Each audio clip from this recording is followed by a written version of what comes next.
2024 সালের 2 মে রাখাইনের একটি গ্রামে আরাকান আর্মিরা গণহত্যা চালিয়েছিল এবং হিউম্যান রাইটস ওয়াচের একটি অনুসন্ধানী প্রতিবেদনে এই তথ্য উঠে এসেছে। সেই গ্রামে যে 200 জন মানুষকে, প্রায় 200 জন মানুষকে যে হত্যা করা হয়েছিল, সেই সব বিষয় নিয়ে বিস্তারিত বলবেন আমাদের news editor Cyrus Rahman. Cyrus, বিষয়টা কি হয়েছিল এবং প্রতিবেদনটাতে কি দেখা গেছে? প্রতিবেদনে যেটা প্রমাণ করতে পেরেছে হিউম্যান রাইটস ওয়াচ, যে ওখানে সত্যি একটা গণহত্যা হয়েছিল। সত্যি কেন হয়ে, এটার মানে সত্যতা নিয়ে প্রশ্নবিদ্ধ করে আসছে মিয়ানমার। কিন্তু ওখানে 2রা মে 2024 সালে এক্স্যাক্টলি কী হয়েছিল সেটার খুব সুন্দর একটা রিপোর্ট তৈরি করেছে human rights watch. Forensic test এবং উইটনেস অ্যাকাউন্ট, প্রত্যক্ষদর্শীদের বিবরণী নিয়ে ওরা একটা বড় রিপোর্ট তৈরি করছে, যেটাই পাবলিশ হয়েছে 19 তারিখে। এটাতে কতজন মারা গেছে, তার মধ্যে কতজন শিশু আপনি উল্লেখ করেছেন? এখানে হিউম্যান রাইটস ওয়াচ বলছে যে 170 জন, তার মধ্যে 90 জনই শিশু, নারী। কিন্তু প্রত্যক্ষদর্শী অনেকে যারা ওখান থেকে বেঁচে ফিরতে পেরেছে, অনেকেই আছেন বাংলাদেশে, তারা বলছে মৃতের সংখ্যা 500 জনের অধিক হতে পারে। মিয়ানমার যে বারবার অস্বীকার করে গণহত্যার বিষয়ে, বা আরাকান আর্মিও অস্বীকার করে গণহত্যার বিষয়ে, এইটা দ্বারা প্রমাণ হলো বেসিক্যালি যে তারা একদিনে 170 জনকে হত্যা করেছে। ওই গ্রামটাতে আসলে একই দিনে 170 জন মানুষকে হত্যা করা হলো এবং রাখাইনের সেই গ্রামে আরাকান আর্মি যে হত্যা করলো, তো ওই গ্রামটার কি অবস্থা? গ্রামটা খুবই সাধারণ একটা গ্রাম, হোয়া সিরি, রাখাইন স্টেটে বুথিদং শহরের কাছের একটা গ্রাম।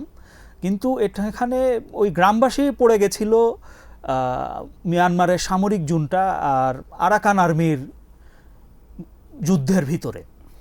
এখন আরাকান আর্মি মনে করেছে যে গ্রামবাসীরা মিয়ানমারের সামরিক জুনটাকে সহায়তা করছে। এখন হয়তো সামরিক জুনটা সহায়তা করতে বাধ্য করছে। তো আরাকান আর্মি যখন ওই গ্রামটার দিকে আগাচ্ছিল, সাদা পতাকা নিয়ে গ্রামবাসীরা একটা আত্মসমর্পণ করেই ওরা বুথিদং শহরের দিকে ওরা দৌড়ে পালানোর চেষ্টা করেছিল। তখন ওদেরকে আটকিয়ে ওদেরকে গুলি করে মেরেছে নির্বিচারে। এবং ফরেনসিক রিপোর্টে দেখা গেছে যে ওদেরকে মাথার পিছনে বন্দুক ঠেকিয়েও অনেককে মারা হয়েছে। এরা নিরস্ত্র ছিল সবাই। দীর্ঘদিন ধরেই মিয়ানমার অস্বীকার করে আসছে যে এরকম কিছু হয়েছিল ওদের ওখানে। কিন্তু এখন ওই যে স্যাটেলাইট চিত্র আর ফরেনসিক এভিডেন্স কালেক্ট করে এখন হিউম্যান রাইটস এটা প্রমাণ করে ছেড়েছে যে ওখানে আসলেই গণহত্যা চালিয়েছে আরাকান আর্মি। এবং মানে এখনও ওখানে গেলে মৃতদেহ তো নাই, 2024 সালের ঘটনা, মাঠ ভর্তি খালি মানব কঙ্কালের স্তূপ, মানে কবরও দেয় নাই ওরা, লাশটা জাস্ট ফেলে রেখে দিয়েছিল। হাড্ডিগুলা খোলা মাঠে পড়ে আছে, তার মানে কবর হয় নাই ওদের। আচ্ছা আচ্ছা আচ্ছা। না মানে তার মানে ওই গ্রামবাসীদের নিয়ে দুই পক্ষের একটা সন্দেহ ছিল। তার মানে আরাকান আর্মিরও সন্দেহ ছিল, আবার মিয়ানমারের যে মিলিটারি বাহিনী, মিলিটারি, তো তাদেরও সন্দেহ ছিল যে তারা হয়তো ওই পক্ষকে সমর্থন করছে বা এরকম কিছু কি? হ্যাঁ, সন্দেহ তো ছিলই।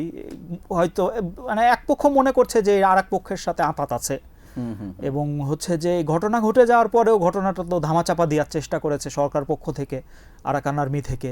এবং এমনও হিউম্যান রাইটস ওয়াচের প্রতিবেদনে আছে যে এমনও হয়েছে যে সার্ভাইভারদেরকে আটক করে নিয়ে গেছে, ওদেরকে বাধ্য করছে একটা ক্যাম্পে আটকে রেখে লুট হয়ে যাওয়া পশু পাখির দেখাশোনা করতে, ক্ষেত খামার দেখাশোনা করতে, লুট হয়ে যাওয়া টেরিটরির। ওদেরকে দিয়ে ফলস টেস্টিমনি তৈরি করে নিচ্ছে যে আসলে এক পক্ষ তাদেরকে মারতে গেছিল, আরাকান আর্মি তাদেরকে উদ্ধার করে নিয়ে এসছে। তো বিভিন্ন ধরনের ন্যারেটিভ ওরা চালাচ্ছে, কিন্তু রিপোর্টে সত্যটা বাহির হয়ে এসছে হিউম্যান রাইটস ওয়াচের।